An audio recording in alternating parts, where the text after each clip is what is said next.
छोटी छोटी पार्टियों को मिलाकर एक गठबंधन बनाने की कवायद की जा रही है, जो कि मीटिंग बेनतीजा रही। सभी छोटे राजनीतिक दल यूपी में नया गठबंधन बनाने पर विचार कर रहे हैं।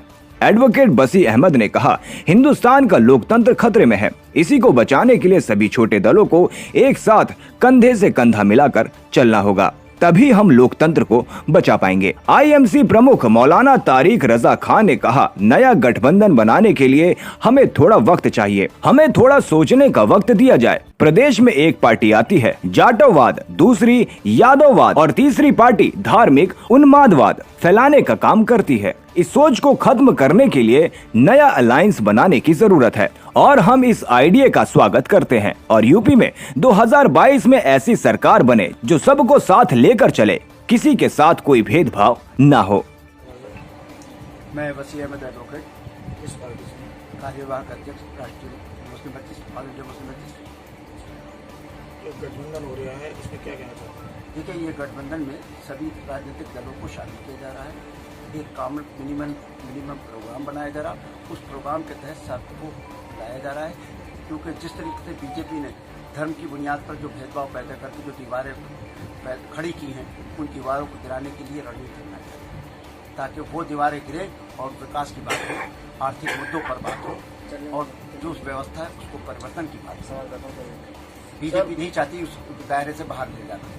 सर, लगातार बीजेपी की सत्ता काफी लंबे समय चली आ रही, क्या लगता है आपका जो गठबंधन है ये बीजेपी को पछाड़ पाएगा?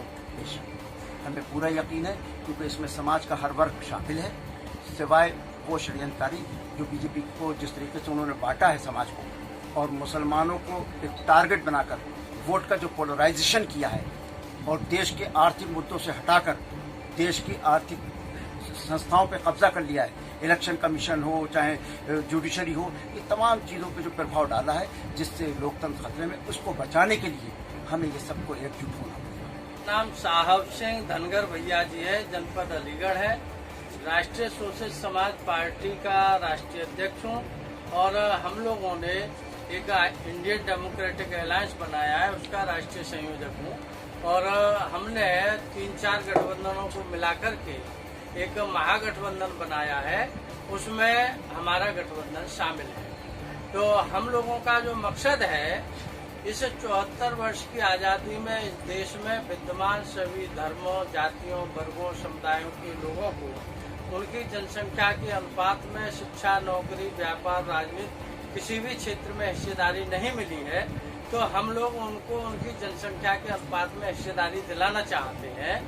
देश में एक शिक्षा नीति लागू कराना चाहते हैं, देश को भयमुक्त और नशा मुक्त भारत बनाना चाहते हैं, किसानों कृषि को उद्योग का दर्जा दिलाना चाहते हैं। तो ये हम लोगों के मुख्य उद्देश्य है। इसके मकसद से ही हम लोगों ने ये गठबंधन बनाया है, जिसमें लगभग 50-52 पॉलिटिकल पार्टी और सामाजिक संगठन इसमें जुड़ चुके हैं और इसमें और लोगों को जोड़ने की मुहिम जारी है। हमारा मकसद तो ये है कि इस पूरे भारत देश में SC, ST, OBC माइनॉरिटी के जितनी पॉलिटिकल पार्टी हैं, जितने सामाजिक संगठन हैं, हम सबको इकट्ठा करना चाहते हैं और इस देश में जो फांसीवादी ताकतें हैं, जो सांप्रदायिक माहौल पैदा करती हैं, ऐसे लोगों को हम उखाड़ फेंकना चाहते हैं।